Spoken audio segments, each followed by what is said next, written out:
जरा सोचिए, अगर आपको एक छोटे से कमरे में बंद कर दिया जाए जहां न सूरज की रोशनी हो, न ताजी हवा और न ही बाहर निकलने का कोई रास्ता, और आपको पता चले कि आपके ऊपर मिट्टी की एक पतली परत नहीं बल्कि 700 मीटर ऊंचे पहाड़ का वजन है। 700 मीटर यानी कि दुनिया की सबसे ऊंची इमारत बुर्ज खलीफा जितनी गहराई। यह कहानी किसी हॉरर मूवी की नहीं है। यह कहानी है उन 33 मजदूरों की जो धरती के पेट में 59 दिनों तक जिंदा दफन रहे। एक ऐसी जंग जहां दुश्मन कोई इंसान नहीं बल्कि खुद धरती मां थी। यह है चिली देश की ऐतिहासिक माइन रेस्क्यू की दास्तान। बात है 5 अगस्त 2010 की। दक्षिण अमेरिका के चिली देश में एक बहुत पुरानी सोने और तांबे की खदान थी जिसका नाम था सान होजे माइन। यह खदान 100 साल पुरानी थी और बहुत खतरनाक मानी जाती थी। मजदूर अक्सर मजाक में कहते थे कि हम जब अंदर जाते हैं तो पता नहीं होता कि वापस आएंगे या नहीं। उस दिन 33 मजदूर बस में बैठकर खदान के अंदर गए, जमीन से 700 मीटर नीचे, घुप अंधेरे में, जहां सिर्फ मशीनों का शोर और गर्मी थी। दोपहर के करीब 2 बज रहे थे। लंच टाइम होने वाला था। सब कुछ नॉर्मल लग रहा था। कुछ मजदूर अपना काम खत्म कर रहे थे, कुछ हंसी मजाक कर रहे थे, लेकिन किसी को अंदाजा नहीं था कि अगले ही पल उनकी जिंदगी हमेशा के लिए बदलने वाली है। अचानक धड़ाम, एक ऐसा जोरदार धमाका हुआ जैसे कोई बम फटा हो। पूरी सुरंग कांपने लगी, दीवारों से पत्थर गिरने लगे, धूल का एक ऐसा तूफान उठा कि मजदूरों को अपने बगल में खड़ा साथी भी दिखाई नहीं दे रहा था। लोग चिल्लाने लगे, भागो, पहाड़ गिर रहा है। वो 33 लोग अपनी जान बचाने के लिए ट्रक में बैठकर बाहर की तरफ भागे।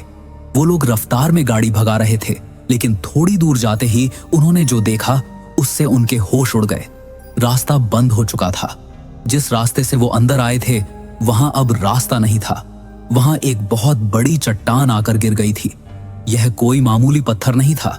एक्सपर्ट्स के मुताबिक उस चट्टान का वजन 7 लाख टन था, यानी कि एम्पायर स्टेट बिल्डिंग जितना वजन उनका रास्ता रोककर खड़ा था। फिर भी उन्होंने हिम्मत नहीं हारी। उन्हें याद आया कि खदान में एक इमरजेंसी चिमनी होती है जिसमें सीढ़ियां होती हैं ऊपर जाने के लिए। वो लोग भागकर वहां गए, लेकिन वहां पहुंचते ही उनकी आखिरी उम्मीद भी टूट गई। कंपनी की लापरवाही देखिए। चिमनी तो थी, लेकिन उसमें ऊपर जाने के लिए सीढ़ियां ही नहीं लगाई गई थी। वो लोग एक अंधेरे कुएं में फंस चुके थे। अब 33 लोग 700 मीटर नीचे और बाहर निकलने का हर रास्ता बंद। उनके पास एक छोटा सा रेफ्यूज सेंटर था, यानी एक सुरक्षित कमरा। वो सब वहां जमा हो गए। जब उन्होंने खाना चेक किया तो हालत और खराब हो गई। वहां सिर्फ 2 दिन का खाना पड़ा था, कुछ बिस्किट, दूध के कुछ डिब्बे और थोड़ी सी टूना फिश। 33 भूखे पहाड़ जैसे आदमी और खाना सिर्फ 2 दिन का। अंदर का माहौल बहुत डरावना था। तापमान 35 डिग्री से ज्यादा था और ह्यूमिडिटी 90% थी। मतलब कि वो लोग पसीने में नहा रहे थे। धीरे धीरे लोग पागल होने लगे। कुछ मजदूर रोने लगे, कुछ कंपनी को गाली देने लगे और कुछ लोग तो मारपीट पर उतर आए। तभी वहां एक आदमी सामने आया जिसने सबको संभाला। उसका नाम था मारियो सेपुल्वेदा। मारियो ने चिल्लाकर कहा, अगर हम लड़ेंगे तो हम आज ही मर जाएंगे। अगर जिंदा रहना है तो हमें एक फौज की तरह रहना होगा। उसने सबका खाना अपने कब्जे में ले लिया और एक बहुत कड़ा नियम बनाया। हर 48 घंटे में, यानी 2 दिन में, हर आदमी को सिर्फ 1 चम्मच टूना फिश और आधा गिलास दूध मिलेगा। सोचिए दोस्तों, 48 घंटे में सिर्फ 1 चम्मच खाना। दूसरी तरफ ऊपर जमीन पर क्या हो रहा था? खदान मालिकों ने कह दिया था कि नीचे किसी के बचने की कोई संभावना नहीं है, लेकिन मजदूरों के परिवार वाले गेट के बाहर धरना देकर बैठ गए। वो चिल्ला रहे थे कि हमारे भाई बेटे जिंदा हैं, कुछ करो। सरकार पर दबाव आया। राष्ट्रपति ने आदेश दिया कि चाहे कुछ भी हो जाए, लाशें ही सही, लेकिन हमें उन्हें ढूंढना होगा। रेस्क्यू टीम ने ऊपर से ड्रिल मशीन से पहाड़ में छेद करना शुरू किया। उन्हें पता नहीं था कि मजदूर कहाँ हैं। यह बिल्कुल ऐसा था जैसे एक बहुत बड़े अंधेरे कमरे में एक छोटी सी सुई ढूंढना। 1 दिन बीता, 2 दिन बीते, 10 दिन बीत गए। हर बार ड्रिल मशीन नीचे जाती और खाली वापस आती। नीचे मजदूरों की हालत खराब होती जा रही थी। भूख से उनकी हालत ऐसी हो गई थी कि वो अपना थूक भी नहीं निगल पा रहे थे। उन्हें प्यास बुझाने के लिए मशीनों का गंदा तेल वाला पानी पीना पड़ रहा था। 17 दिन हो गए, सबकी उम्मीद खत्म हो चुकी थी। रेस्क्यू टीम भी बोरिया बिस्तर बांधने की तैयारी कर रही थी। सबने मान लिया था कि वो 33 लोग मर चुके हैं। तारीख आई 22 अगस्त। आखिरी कोशिश के लिए एक ड्रिल मशीन नीचे भेजी गई। जब मशीन वापस ऊपर आई तो मजदूरों ने देखा कि ड्रिल के आगे कुछ लाल रंग का निशान है। जब उन्होंने ध्यान से देखा तो वो चौंक गए। ड्रिल के आगे एक कागज का टुकड़ा चिपकाया हुआ था और उस पर लाल स्याही से कुछ लिखा था। जब वह चिट्ठी पढ़ी गई तो वहां खड़े लोगों के रोंगटे खड़े हो गए। उसमें लिखा था, हम 33 लोग शेल्टर में हैं और हम सब जिंदा हैं। यह खबर जैसे ही बाहर आई, पूरा चिल्ली देश खुशी से झूम उठा। टीवी पर ब्रेकिंग न्यूज चल गई, वो जिंदा है, वो जिंदा है। लेकिन दोस्तों, खुशी बस थोड़ी देर की थी, क्योंकि इंजीनियर्स ने जब हिसाब लगाया तो पता चला कि उन्हें बाहर निकालने में 4 महीने लगेंगे। 4 महीने? तब तक तो वो अंधेरे और गर्मी में पागल हो जाएंगे। अब शुरू होता है असली खेल, उन्हें जिंदा रखने का और उस मौत के कुएं से बाहर निकालने का। एक ऐसा मिशन जिस पर पूरी दुनिया की नजर थी। दोस्तों, 17 दिन के बाद दुनिया को यह तो पता चल गया था कि वो 33 लोग जिंदा हैं, लेकिन असली मुसीबत अब शुरू हुई थी। इंजीनियर्स ने साफ कह दिया था कि जिस गहराई में वो फंसे हैं, वहां तक इतना बड़ा छेद करना कि एक आदमी बाहर आ सके, उसमें कम से कम क्रिसमस तक का टाइम लगेगा, यानी कि 4 महीने। 4 महीने तक 35 डिग्री गर्मी, अंधेरा और गंदगी में रहना, यह किसी जेल से भी बदतर था। डर यह था कि अगर वो भूख से नहीं मरे तो वो आपस में लड़कर या पागलपन से मर जाएंगे। सरकार ने तुरंत दुनिया की सबसे बड़ी स्पेस एजेंसी नासा से मदद मांगी। आप सोचेंगे कि जमीन के अंदर नासा का क्या काम? तो दोस्तों, नासा को पता होता है कि जब एस्ट्रोनॉट्स छोटी सी जगह में महीनों तक बंद रहते हैं तो उनका दिमाग कैसे काम करता है और उन्हें क्या खाना देना चाहिए। नासा के एक्सपर्ट्स ने आते ही कहा, सबसे पहले उन्हें खाना मत भेजो। जी हाँ, 17 दिन से भूखे लोगों को खाना देने से मना कर दिया, क्योंकि मेडिकल साइंस कहता है कि अगर भूखे इंसान को अचानक भारी खाना दिया जाए तो उसका दिल बंद पड़ सकता है। इसलिए ऊपर से उस छोटे से छेद के जरिए पतली प्लास्टिक की बोतलों में ग्लूकोज और दवाइयां भेजी गईं। इन प्लास्टिक की बोतलों को नाम दिया गया प्लोमास, यानी कि कबूतर। ये कबूतर ही उनकी जिंदगी की डोर थी। ऊपर से दवा, खाना और घर वालों की चिट्ठियां नीचे जाती और नीचे से मजदूरों की चिट्ठियां ऊपर आती। नासा ने एक और कड़ा नियम बनाया। उन्होंने कहा कि मजदूरों को बिजी रखना पड़ेगा। उन्हें काम दिया गया। किसी का काम था सफाई करना, किसी का काम था नक्शा बनाना, तो किसी का काम था दूसरों का मनोरंजन करना। उनका नेता मारियो सबको संभाल रहा था। उसने नीचे वोटिंग सिस्टम शुरू कर दी थी। कोई भी फैसला सबकी मर्जी से होता था। थोड़े दिनों बाद एक छोटा कैमरा नीचे भेजा गया। जब दुनिया ने पहली बार उन 33 चेहरों को देखा तो सबकी आंखें भीग गईं। वो सब बिना कपड़ों के थे, क्योंकि गर्मी बहुत थी। उनके शरीर पर फंगल इन्फेक्शन हो गए थे, दाढ़ी बढ़ गई थी, वो बहुत कमजोर लग रहे थे। लेकिन फिर भी उन्होंने कैमरे के सामने अंगूठा दिखाकर कहा, हम हिम्मत नहीं हारेंगे। अब ऊपर जमीन पर ऑपरेशन सैन लोरेंजो शुरू हुआ। 33 लोगों को बचाने के लिए 3 अलग अलग प्लान बनाए गए, ताकि अगर एक फेल हो जाए तो दूसरा काम आए। इसे प्लान ए, प्लान बी और प्लान सी नाम दिया गया। प्लान ए, यह मशीन धीरे काम करती थी लेकिन भरोसेमंद थी। प्लान बी, यह एक अमेरिकन ड्रिलिंग टीम थी जो बहुत तेज थी, लेकिन उसमें रिस्क था। प्लान सी, यह ऑयल निकालने वाली बहुत बड़ी मशीन थी। रेस शुरू हुई। मशीनों का शोर इतना था कि नीचे मजदूरों को सोना मुश्किल हो गया था। हर वक्त उन्हें डर लगता था कि कहीं मशीन के कंपन से गुफा की छत न गिर जाए। बीच में कई बार मुसीबतें आईं। कभी ड्रिल मशीन का बिट टूट जाता और पहाड़ में फंस जाता। उसे निकालने में हफ्तों लग जाते। मजदूरों की उम्मीद टूटने लगी थी। एक वक्त ऐसा आया जब प्लान बी मशीन खराब हो गई। मजदूरों को लगा कि अब वो कभी बाहर नहीं आ पाएंगे, लेकिन अमेरिकन ड्रिलर्स और चिल्ली के इंजीनियर्स ने हार नहीं मानी। वो दिन रात 24 घंटे काम करते रहे। अंत में प्लान बी वाली मशीन ने कमाल कर दिया। तारीख आई 9 अक्टूबर 2010 सुबह के 8 बजे थे। मशीन की आवाज बदल गई। ऑपरेटर्स समझ गए कि मशीन आर पार हो चुकी है। नीचे से आवाज आई, हमने ड्रिल देख ली है।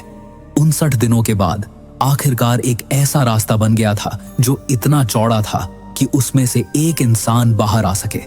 पूरे कैंप में सायरन बजाया गया। मजदूरों के घर वाले एक दूसरे को गले लगाकर रोने लगे। लेकिन कहानी अभी खत्म नहीं हुई थी। छेद तो बन गया था, लेकिन 700 मीटर, आधे किलोमीटर से भी ज्यादा की ऊंचाई तक मजदूरों को खींचना कैसे? अगर बीच रास्ते में पत्थर का एक टुकड़ा भी गिरता तो मजदूर का सिर फट सकता था, या अगर रस्सी टूट जाती तो वो सीधा 700 मीटर नीचे गिरता।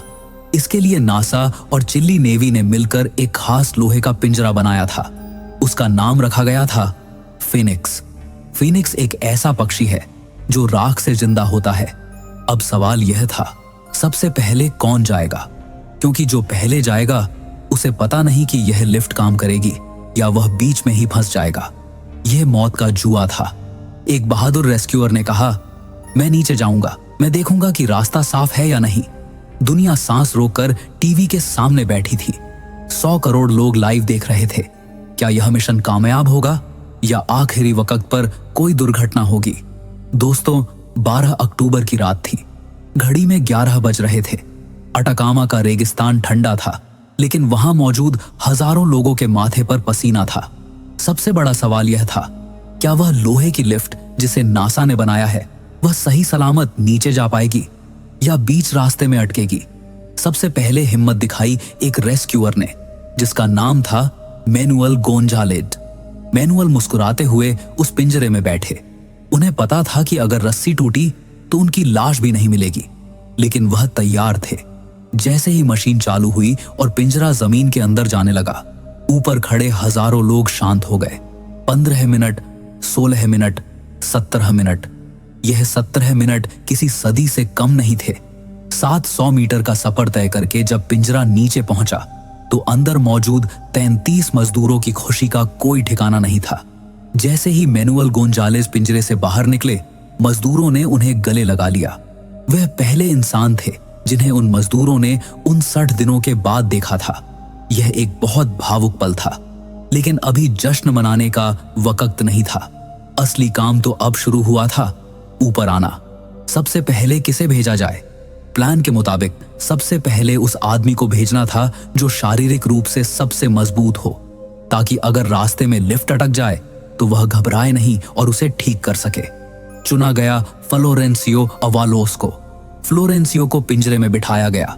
उन्हें ऑक्सीजन मास्क पहनाया गया और आंखों पर काला चश्मा लगाया गया, क्योंकि उनकी आंखों ने 2 महीने से धूप नहीं देखी थी। अचानक रोशनी पड़ने से वह अंधे हो सकते थे। लिफ्ट धीरे धीरे ऊपर जाने लगी। नीचे 32 साथी प्रार्थना कर रहे थे और ऊपर पूरी दुनिया टीवी पर लाइव देख रही थी। पिंजरा घूम रहा था, पत्थरों से टकरा रहा था। 15 मिनट का वह खौफनाक सफर खत्म हुआ। जैसे ही फ्लोरेंसियो का सिर जमीन के ऊपर दिखाई दिया, वहां मौजूद भीड़ चिल्ला उठी। सायरन बजने लगे। उनका 7 साल का बेटा रोते हुए पिता की तरफ दौड़ा। 59 दिनों के बाद पहला आदमी नर्क से बाहर आ गया था। उसके बाद तो जैसे सिलसिला शुरू हो गया। हर एक घंटे में एक मजदूर बाहर आता। दूसरे नंबर पर आए मारियो सेपुलवेदा, वह नेता जिन्होंने सबको जोड़े रखा था। जब वह बाहर आए तो वह थके हुए नहीं लग रहे थे, वह जोश में चिल्ला रहे थे। उन्होंने अपने साथ जमीन के नीचे से लाए हुए पत्थर सबको गिफ्ट में दिए। उन्होंने दुनिया को दिखाया कि इंसान का हौसला कभी नहीं टूटता। एक एक करके लोग बाहर आते गए। सबसे जवान मजदूर 19 साल का, सबसे बूढ़ा मजदूर 63 साल का, जिसको बीमारी थी, वह सब सुरक्षित बाहर आ गए। अब बारी थी आखिरी आदमी की, नंबर 33। वह थे उनके शिफ्ट सुपरवाइजर लुइस उर्जुआ। एक सच्चे कप्तान की तरह उन्होंने कहा था, जब तक मेरे सारे साथी बाहर नहीं जाते मैं यहीं रहूंगा। 13 अक्टूबर की रात को जब लुइस उर्जुआ का पिंजरा ऊपर आया तो चिली के राष्ट्रपति खुद उनका स्वागत करने खड़े थे। लुइस ने बाहर आते ही राष्ट्रपति से कहा, सर, मैंने अपनी शिफ्ट पूरी कर ली है।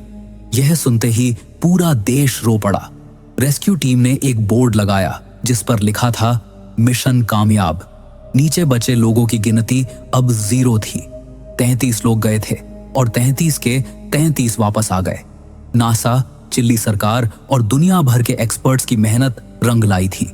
यह दुनिया के इतिहास का सबसे सफल रेस्क्यू ऑपरेशन बन गया।